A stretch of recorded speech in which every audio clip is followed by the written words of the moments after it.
فرمایا کبھی بھی ہم اہل بیت سے دور نہ ہوا کرو. ہماری دوری یا تمہاری ہم سے دوری تجھے گناہوں میں ڈبو دیتی ہے. تو دور وہی ہوتا ہے جس میں ادب نہ ہو. بے ادب ہوگا غفلت میں جائے گا. یہ غفلت، یہ کسی نے چھٹے امام سے کہا تھا مولا میں گناہ کرنا نہیں چاہتا لیکن مولا عادت ہے. یہ عادت جو ہے نا یہ انسان کو فنا کر دیتی ہے. انسان مجموعہ ہے گڈ ہیبٹس کا اینڈ بیڈ ہیبٹس کا. یا تو نام ہے بری عادتوں کا یا تو نام ہے اچھی عادتوں کا. فلاں مومن کیسا مولانا غصے والا، فلاں مومنہ غیبت کرتی ہے، تہمت لگاتی ہے، لڑتی ہے، جھگڑتی ہے، فلاں مومن بڑا جھوٹا ہے، فلاں شرابی، فلاں بے نمازی. یعنی تو مجموعہ عادتوں کا ہے. مولانا فلاں نمازی ہے، فلاں بڑا اچھا ماتمی ہے. یعنی تمہیں تمہاری عادت سے یاد کیا جاتا ہے. معصوم فرماتے قیامت میں ترازوؤں میں عادت رکھی جائیں. چھٹے امام کا صحابی غلام کو، مولا کے غلام کو اس نے کیا دی؟ گالی دی. حبشی غلام کالا، اور اسے کہا کہ اے الیاذ باللہ ولد الزنا ادھر آ. امام نے ایک مرتبہ نگاہ غضب سے دیکھا کہ میرا صحابی، فرمایا کئی سالوں سے امام کے ساتھ چلتا تھا، میرا صحابی تو گالی دے رہا ہے. اس نے توجیہ کی، یعنی ایک تو غلطی کی، اوپر سے اپنی غلطی کو ڈیفینڈ کرنے لگا.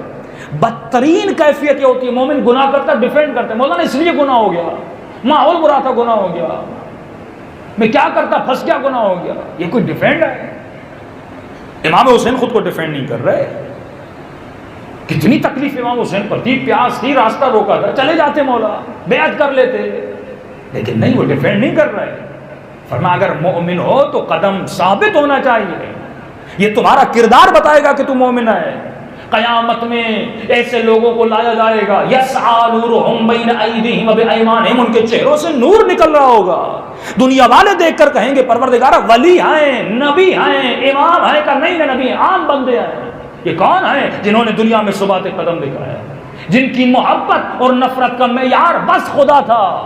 اگر کسی کی شادی میں گئے اس کی وجہ سے نہیں، اگر کسی سے نفرت کی اس کی وجہ سے نہیں، اگر کسی سے محبت کی. کیوں تمہارے چہروں سے نور نکلے گا؟ لوگوں نے ہم سے نفرت کی، محبت کی، لیکن ہم نے کسی سے نفرت اور محبت نہیں کی.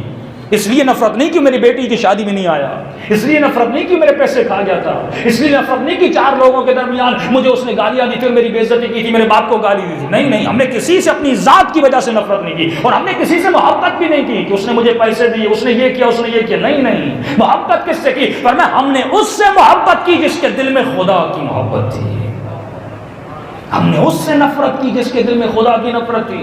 اتنے سال میرے چھٹے امام کے ساتھ گھوم رہا ہے، لیکن امام نے کہا آج کے بعد میری محفل میں آنا منع ہے، میرے درس میں آنا لیکن ہمارے ساتھ گھومنا، قریب بھی نہیں آنا ہمارے.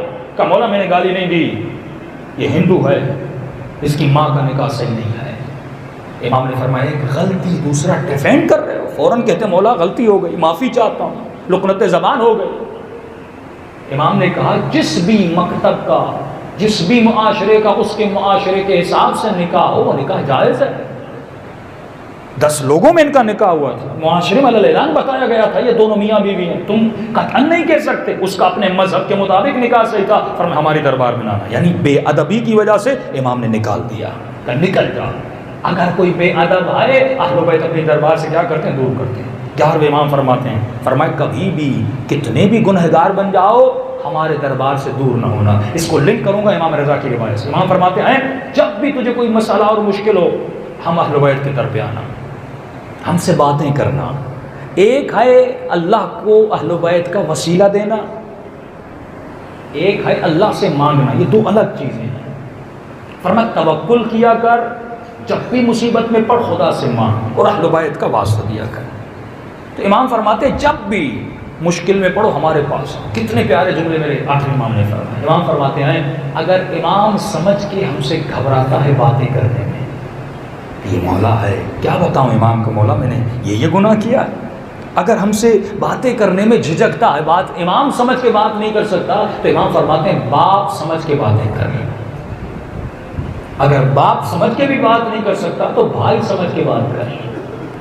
اگر بھائی سمجھ کے بھی بات نہیں کر سکتا، اے مومن ہم تمہارے دوست ہیں، دوست سمجھ کے باتیں کریں. یہ اتنے درجات، یعنی امام فرماتے بات کر، ہم سے دور نہ جاؤ، یہ دوری تمہیں فنا کر دے گی۔ دیکھو کتنے لوگ فنا ہو گئے اور گناہوں میں چلے گئے کیونکہ اہل بیت سے دور ہو گئے۔ تو قرب اہل بیت کو حاصل کر، اور یہ قرب باتیں کرنے سے پیدا ہوتا ہے۔ مومن تو 24 گھنٹے میں اپنے امام سے کتنی باتیں کرتا ہے، اپنے امام زمانہ سے کتنی باتیں کرتا ہے، اپنے امام اپنے خدا سے کتنی باتیں کرتا ہے۔ جتنی تو لوگوں سے باتیں کرتا ہے، واٹس ایپ پہ باتیں کرتا ہے، کتنے منٹ تو اپنے خدا سے باتیں کرتا ہے۔